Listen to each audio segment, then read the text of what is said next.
Baik, Bismillahirrahmanirrahim. Assalamualaikum warahmatullahi wabarakatuh. Perkenalkan, nama saya Febri Pelindungan dengan NPM 23351054 dari kelas 6C. Jadi tujuan saya membuat video ini untuk tugas UAS dari mata kuliah implementasi dan perangkat lunak. Nah, di mana di sini saya membuat sebuah web yaitu DevTrack Warung. Nah, di mana ini sistem informasi catatan utang yang berbasis catatan utang warung sederhana berbasis web. Nah, di sini data belakang. Jadi biasanya itu kan eh, warung-warung kecil itu dia punya catatan utang manual. Jadi pelanggan jadi dia mencatat utang-utang itu di buku. Nah, itu kadang rawan hilang. Nah, lalu biasa itu sulit dilacak. Biasanya pemilik warung tuh kesulitan mengecek siapa saja yang punya utang dan berapa jumlahnya. Kadang tertumpuk-tumpuk sama utang-utang orang. Nah, kadang lalu ada potensi sengketa. Jadi catatan yang tidak jelas itu bisa memicu perdebatan antara pemilik warung dan pelanggan. Nah, jadi sebelumnya tuh kenapa saya memilih dari web track warung ini? Jadi idenya itu muncul ketika saya akan orang tua saya punya warung warung sederhana kecil saja. Di warung tersebut tuh banyak pelanggan yang mengutang di kedai orang tua saya. Nah, dan selama ini orang tua saya itu mencatat di buku tulis. Nah, kadang masalahnya itu buku itu biasanya sering hilang, terus susah dicek. Dan kadang itu apa namanya sering terjadi perdebatan sama pelanggan. Nah, makanya saya kepikiran langsung untuk membuat sistem ini. Nah, jadi tuh eh, apa sih warung web track tuh? Nah, jadi warung deep track itu tuh web sederhana yang mencatat utang dan mengelola utang pelanggan di warung. Nah, jadi pemilik warung itu bisa mencatat siapa saja yang berhutang, berapa jumlahnya, dan sudah dibayar apa belum. Jadi lebih gampang daripada ditulis di manual di buku. Nah, di sini fitur yang saya gunakan itu ada data pelanggan.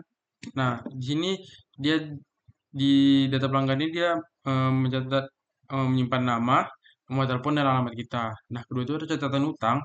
Nah, inputan utang baru ini lengkap dengan keterangan barang. Jadi apa yang dibeli, nanti biayanya akan dicatat semua. Nanti kalau dia utang, maka dia nanti sistem akan catat karena dia hutang gitu. Baru catatan pembayaran. Jadi catatan pembayaran ini dia akan menampilkan sisa utang jika dibayar sebagian dan otomatis lunas jika dia membayar full. Jadi di website ini bisa membayar setengah dulu, secara setengah-setengah dulu. Seperti itu. Nanti dia akan menampilkan sisa utang yang belum dibayar ya. Nah, terus di sini ada notifikasi. Jadi ketika pelanggan belum membayar lebih dari 7 hari, maka dia akan menampilkan notifikasi peringatan yang belum utang yang belum dibayar. Selanjutnya ada laporan dan rekap itu ringkasan total utang per pelanggan. Per dashboard ini dashboardnya statistik utang secara real time. Nah, jadi teknologi yang saya gunakan itu ada 4, yaitu ada VS Code, itu menulis semua kode HTML, CSS, dan PHP. Baru ada XMPP untuk menyalakan server Apache dan database MySQL di laptop. Baru ada PHP, bahasa pemrograman untuk ke server dan pengolahan data. Lalu ada MySQL database untuk menyimpan data pelanggan dan utang dan pembayaran. Nah, jadi sistem saya di web track saya ini, dev track saya ini, itu mendukung pembayaran penuh maupun sebagian cicilan. Nah, kalau bayar lunas, pelanggan bayar sudah lunas, sistem otomatis akan menandakan akan lunas. Terus muncul apa warna hijau di tabel utang. Nah, lalu tercatat riwayat di pembayaran. Nah, kalau bayar sebagian, kalau misalnya kita pilih utang, sistem akan mengikuti sistem utang. Nah, eh, input jumlah yang mau dibayar sekarang. Misalnya utang kita ada 100.000, maka dia nanti kita ingin membayar 50.000. Nah, nanti sisanya akan ditempelkan jadi tinggal sisa 50.000 gitu. Baru sistem dihitung dan akan ditempelkan sisa utangnya. Baru tadi statusnya tetap belum lunas seperti itu. Nah, seperti ini tampilan sistem saya.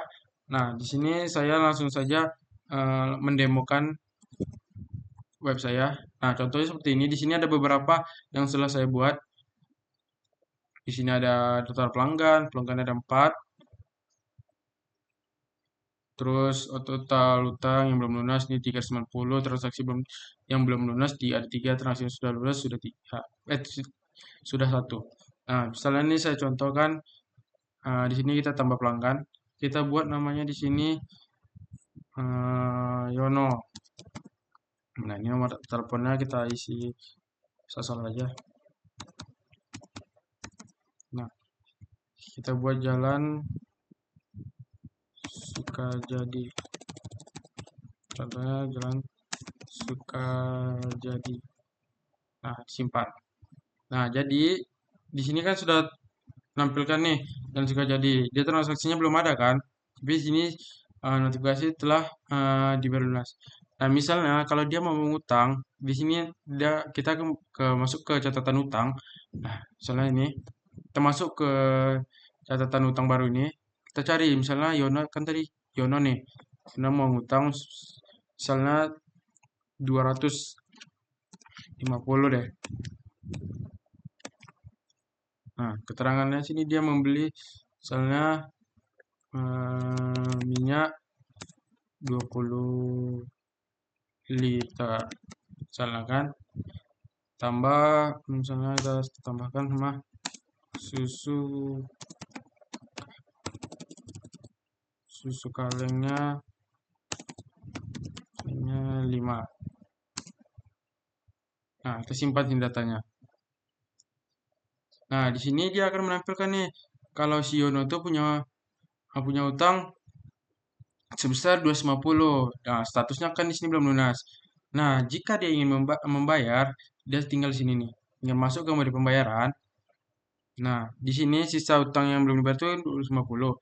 Jadi kita tuh bisa membayar misalnya nih di sini Yono membayar 50.000 dulu.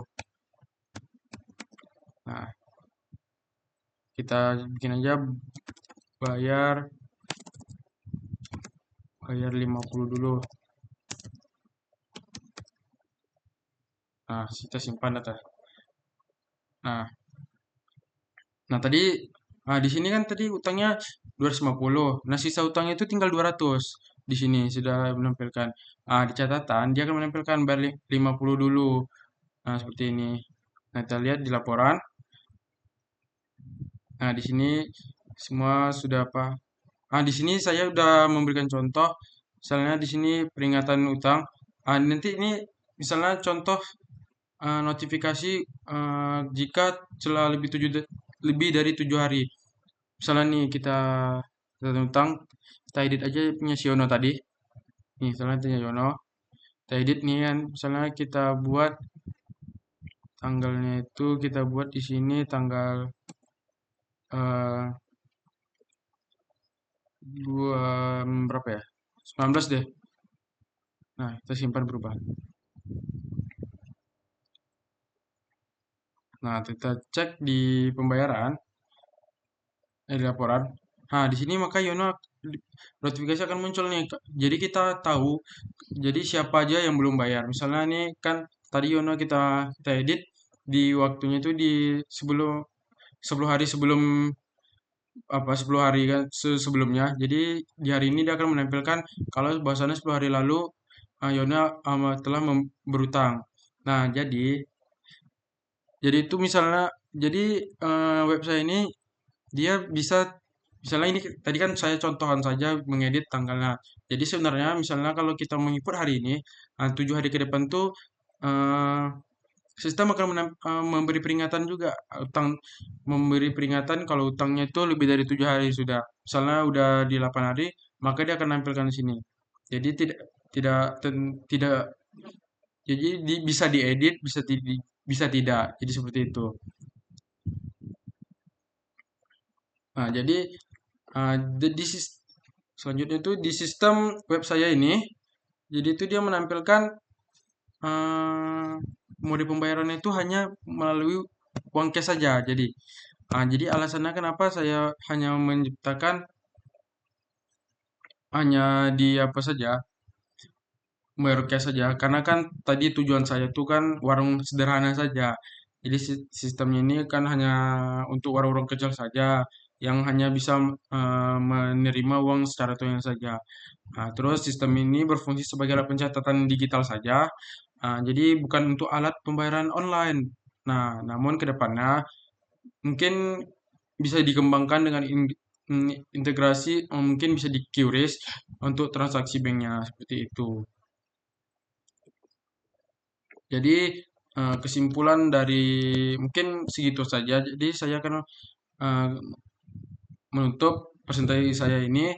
Jadi kesimpulan dari presentasi saya tentang web yang saya buat ini jadi web itu untuk membantu pemilik warung kecil seperti orang orang tua saya contohnya tadi karena saya eh, memiliki ide karena tercipta karena orang tua saya tadi karena pelanggannya banyak yang berutang.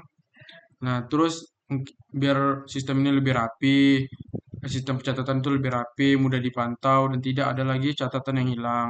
Dan mungkin mencegah adanya perdebatan di antara pelanggan dan penjual tentang utang tadi.